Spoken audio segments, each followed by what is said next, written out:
rôle régalien de l'État, c'est-à-dire que personne ne viendra remettre en cause votre projet ou votre contrat.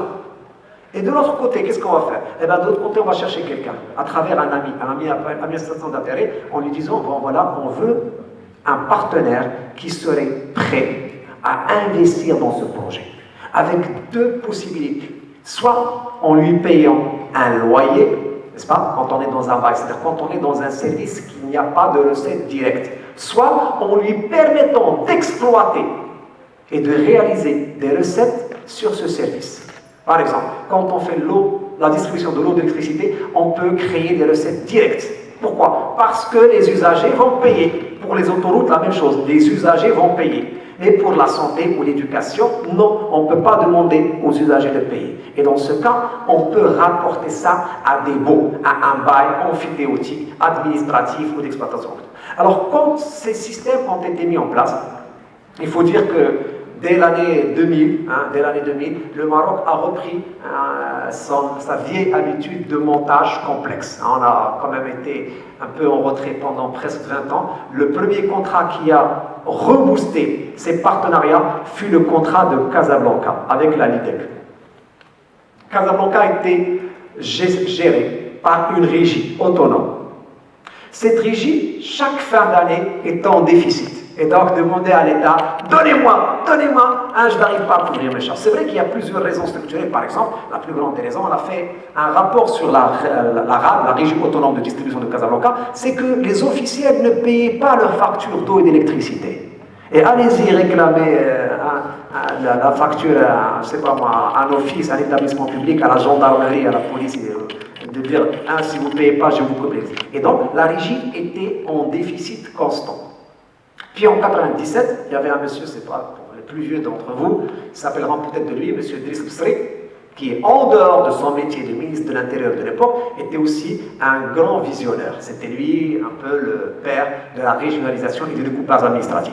Il a eu l'idée de mettre le projet en délégation de service public.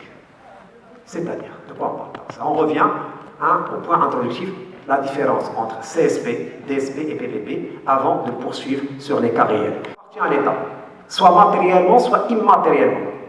Un droit qui est géré par les communes, par les mairies, par les collectivités, peut être concédé, d'où le terme concession, concédé à un privé, voire même à un public, n'est-ce pas, contre paiement. Par exemple, je ne sais pas si vous avez vu que partout où vous passez dans les villes marocaines, il y a des petits kiosques installés sur le domaine public. Des petits, c'est pas comme des maquis, mais c'est des petits kiosques où on vend des journaux, des cigarettes, des petits sandwichs, etc., etc. Là, on vous concède une superficie, 2 mètres carrés, 3 mètres carrés, 4 mètres carrés. On peut aussi vous concéder des superficies sur le périmètre maritime pour les vacances où vous allez installer vos parasols, vos tables de restauration, etc., etc. Et on peut vous concéder quelque chose d'immatériel. Par exemple, pour les gardiens de voitures, ils vont à la commune, ils payent à l'année et ils ont le droit de réclamer le paiement à l'arrêt. Quand vous vous arrêtez, il y a un gardien qui vient réclamer. Mais comme il y a aussi les grandes sociétés qui ont acheté le droit d'installer des horodateurs, où quand vous stationnez, vous mettez de l'argent dans la machine pour qu'on ne vienne pas vous mettre un sabot. Donc ici, il s'agit de concession, c'est-à-dire c'est un pouvoir propre à l'État et à ses démembrements qui est concédé à du privé, voire à du public. La deuxième possibilité, ce sont les délégations.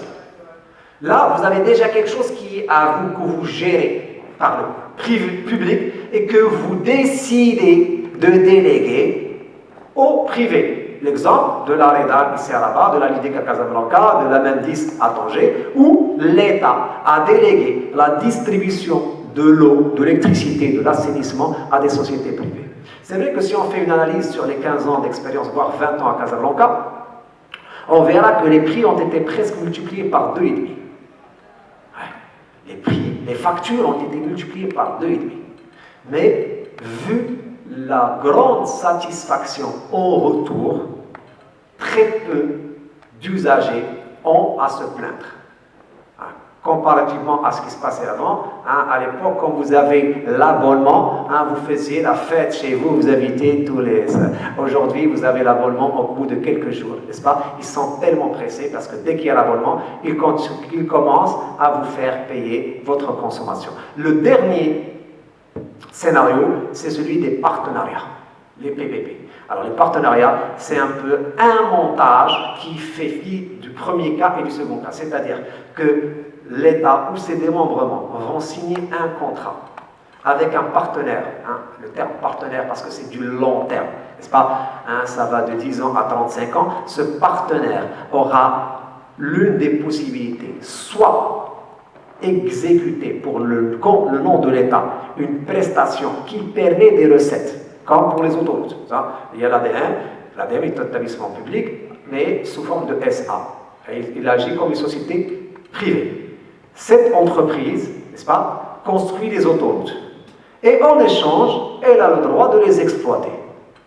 L'exploiter dans le sens large. Et en plus, ils ont cette exclusivité, d'où le rôle régalien de l'État. On peut aussi voir ça au niveau des services qui ne génèrent pas forcément des recettes, comme les hôpitaux, n'est-ce pas?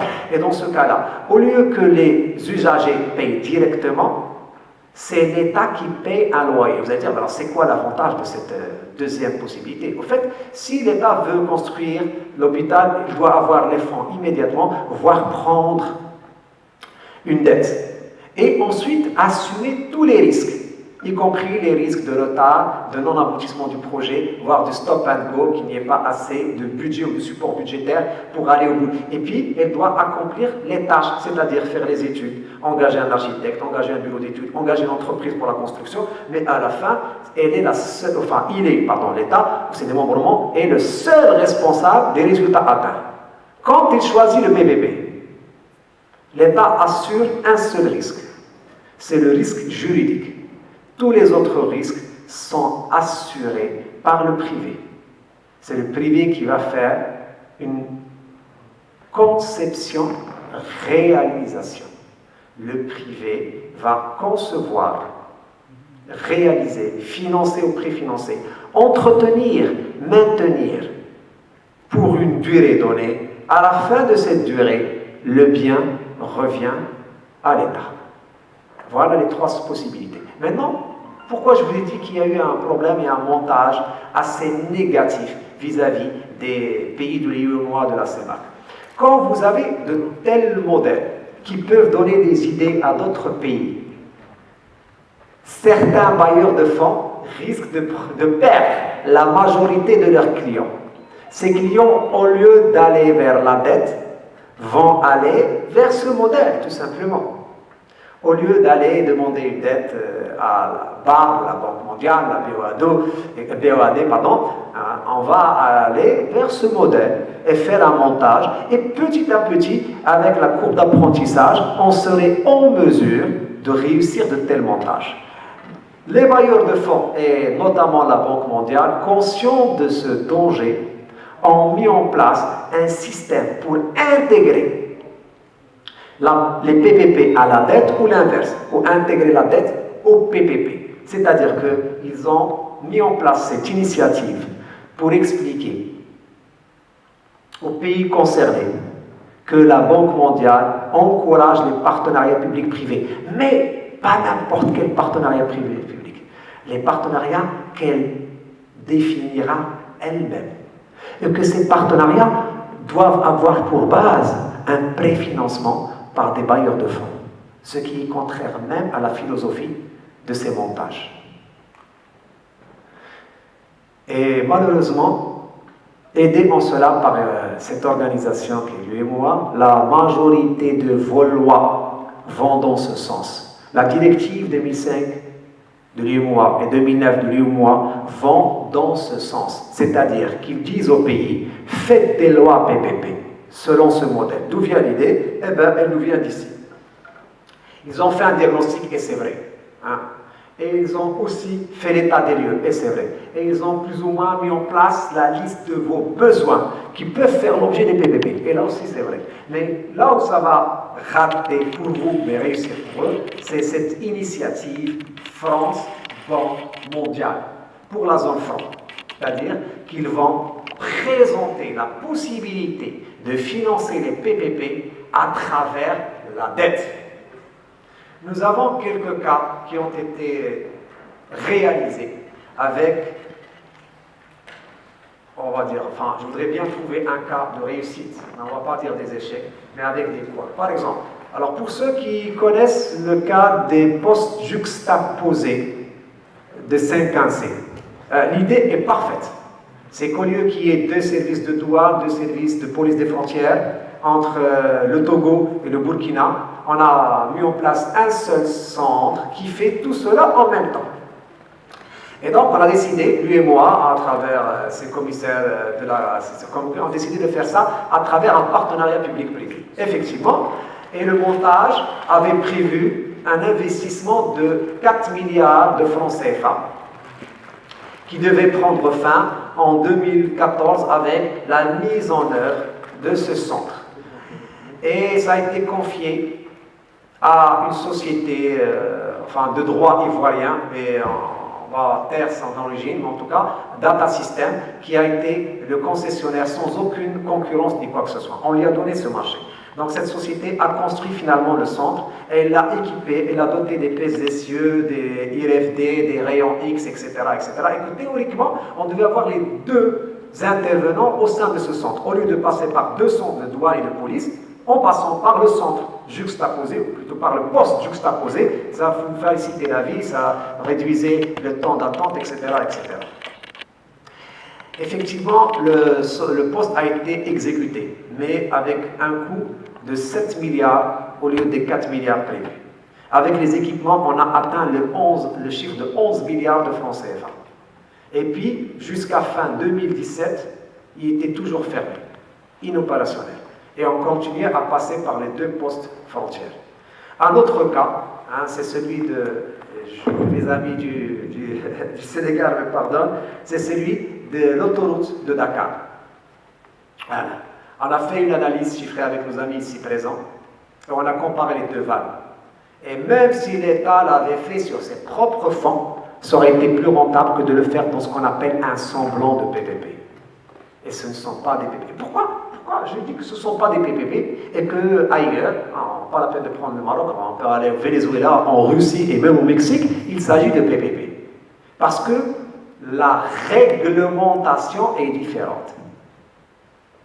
Si vous comparez la loi marocaine qui fait 3 pages, une vingtaine d'articles, elle ne parle ni d'assurance, ni de garantie, ni de retour sur investissement.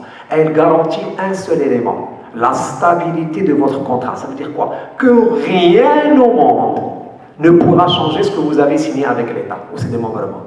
Par contre, si on prend la loi 23-2013 du Burkina ou la loi 61-2017 du Mali, et vous allez voir que l'État malien s'engage à garantir les investissements, à assurer un retour sur l'investissement en cas d'échec et même à indemniser l'investisseur. Et dès le départ, il y a un problème. Dès le départ de vos textes réglementaires et législatifs, il y a un problème. Dès le départ, on s'adresse aux investisseurs étrangers. Pour quelle raison?